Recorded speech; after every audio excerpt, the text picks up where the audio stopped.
Hey all, today we're talking about gain staging.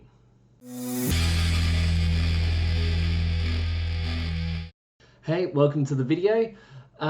Like, subscribe, all that good sort of gear. If you're wanting more tips and tricks as we roll on, feel free to chuck in the comments what I should talk about next time. Today we're talking about one of the core concepts of mixing, and essentially mixing at its most basic fundamental level. And that's essentially adjusting the volume levels of all your instrumentation, okay? Now, this is not a static process. It's not a case of what we call set and forget. This should more so be seen as setting volume levels as a song progresses, okay? As a basic demonstration today, I'm going to bring up my screen here with a bajillion of me in the background apparently. And I just have a couple of basic tracks here. I've got my guitar, my bass, and then my drums here. I also have two audio tracks which aren't doing anything, so you can kind of ignore these two that are over here. But I've got guitar, bass, and drums. Now, these all currently have the volume levels set on 0, okay? So these gains have not been touched at all, okay? These volume levels are just as they were recorded, all right? And I'm going to play them back for you right now.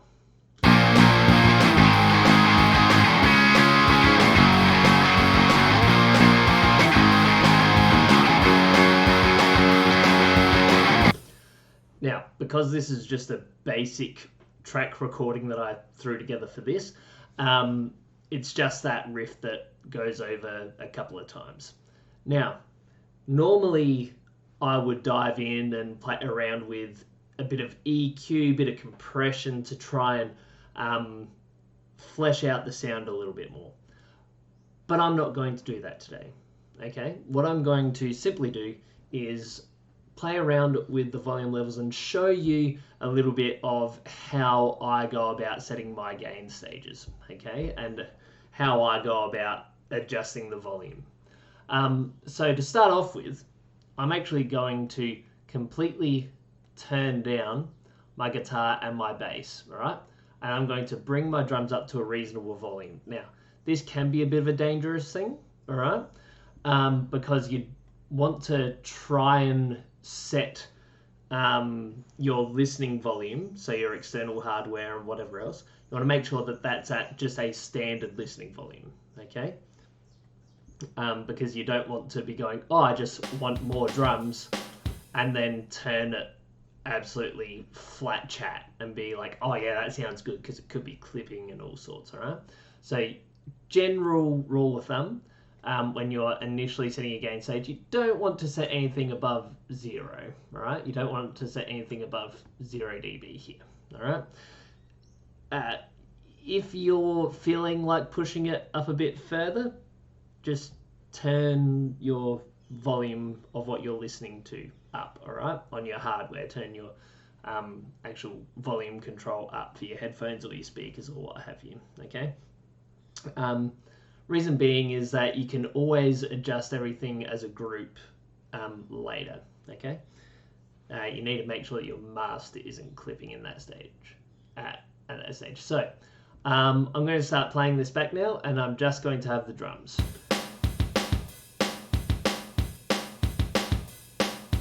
Now, I already feel that's at a pretty reasonable volume, okay? Next, I'm going to introduce my bass, all right? I'm going to bring my bass up to a reasonable level. Now, when I like to adjust my other instrumentation to bring them in, I want to make sure that I'm not focusing too much on the numbers that are in front of me, all right? I don't want to look and be like, oh, actually, it could use 1 dB down or 1 dB up or what have you, all right? I normally close my eyes and just adjust by using my ears, all right? And then we'll troubleshoot a bit later if my bass happens to be super loud. So I'm going to play this back on loop and adjust my bass until it's at a volume where I feel that it should sit.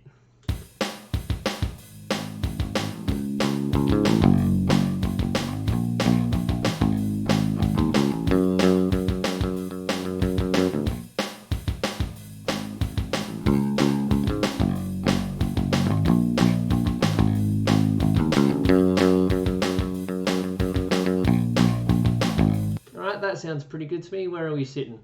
Okay, negative 2 dB. So it's a little bit lower than where it was initially, which is probably a good thing. And now I'm going to bring in my guitar. Now, for this style of music, the guitar is probably meant to be the most prominent sounding instrument, right? So I'm going to bring it up, and then I'm going to essentially do a bit of an adjustment afterwards. I'll talk you through that as we go. So I've got my guitar fader selected, going to play back, listen back, and adjust the guitar accordingly.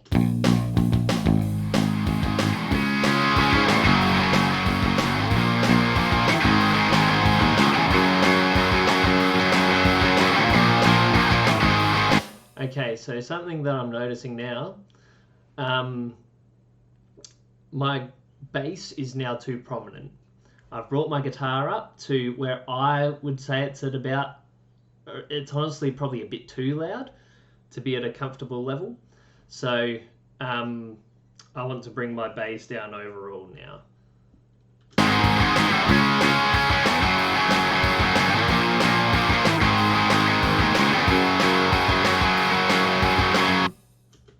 Now, I'll normally be adjusting everything to my drums, but once again, this is a bit more of a fluid process, right? And this is ongoing. So throughout your song, generally using automation or by adjusting your individual volume clips, you're going to be adjusting the level throughout the song, right? So you want to choose what's going to be a loud moment, what's going to be a soft moment, what's going to where are your builds, where are your decrescendos, all those sorts of things, right? So you want to, this is a process you're going to be doing over and over and over and over, all right?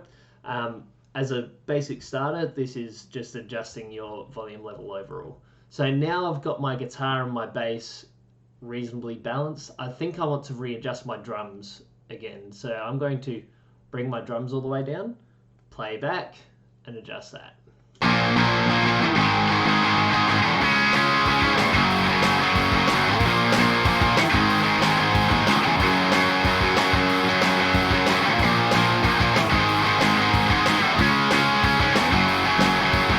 Alright, there we go, sit that about there.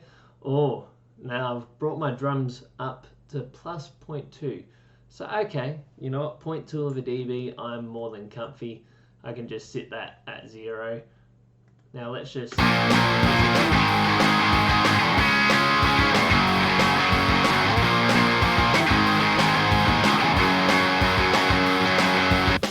Alright, another good thing to bear in mind is that you don't want your headphones too loud, because just as a biological thing as humans, when we hear things louder, we automatically think that it's better, alright?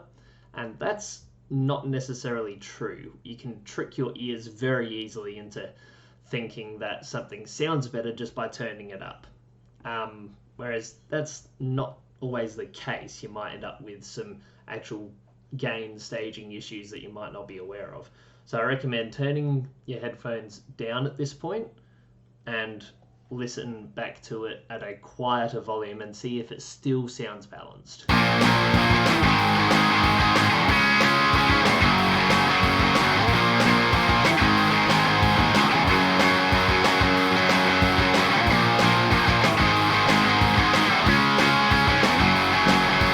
Okay, so now listening back at a quieter volume, which you guys wouldn't be able to tell, I'm just adjusting the headphone dial here. It sounds like my drums are a little bit on top, which I'm also self-aware. I tend to really like hearing my snares and stuff cut through. So I'm going to now adjust my gain staging with my volumes turned down for my headphones.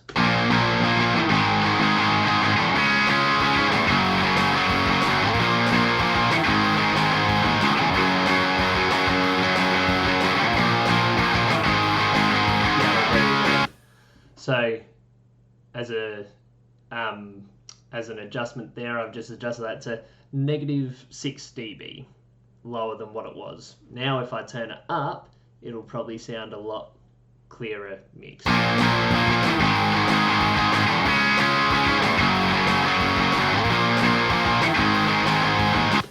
And once again, it's subjective. It depends on what you're going for. Now, at this stage, and I can't unfortunately do this part of the step-by-step because copyright and all that, but essentially what you'd want to do is find a reference mix, okay? Now, a reference mix would be finding a song which you know sounds really good, all right? You know that it has been mixed really well, okay? And what you're going to do is you're going to import that song into your session, okay, on its own stereo track. So I've got a couple of free tracks over here. I'd dump that onto there, and I'd probably grab something along the lines of like Welcome to Paradise by Green Day or Longview or something, because this is sort of that genre, right? Turn that track down and then bring it up. Keep an eye on your master level. Get it to about the same volume as your rough recording that you've got going on here, right? You'd adjust it to your track's overall volume, because remember, final songs that are already on albums and all that, they've already been fully mixed, mastered, all that sort of gear. So the loudness is going to be a lot louder than your raw stems, right? So you'd import your reference track, and you essentially do a bit of A-Bing. Now, when you're listening to it, you're not listening for, oh, the hook of this song sounds really good, or you know, geez, those lyrics are really awesome, or anything like that. You're essentially wanting to listen out for the specific elements, right, and where they sit in the mix, okay? So listen to where the drums are compared to the guitar, where the bass is compared to the drums, guitar, where the vocals are sitting, all of that sort of gear. Listening to your panning, right? And all this sort of gear you can use as reference points for what you can apply in your mix, okay? All right, and now you're wondering, well, why would I bother doing this if I already know what sounds good? I mean, fair call, but you don't always know what sounds good. Whereas an album that's been put out and is award-winning, and songs that have, you know, millions of streams and are world famous, they've proven that they know what's good, right? They know that it's a good mix. It's not just a good song, it's a great mix, great master, and you can use that as a reference point for your own stuff, okay? So that's what I'd recommend. From there, you can also obviously derive guitar tones, drum tones, bass tones, and apply that within your mix as well. Like I said, I'd go through that process, but, you know, I don't want to get copyright striked. Anyway, that's all from me today. I hope that you've picked up on some different bits and pieces that you probably hadn't thought of before. Remember, if it sounds good, it is good. I don't know, is that going to be my motto? We'll find out. See you next time.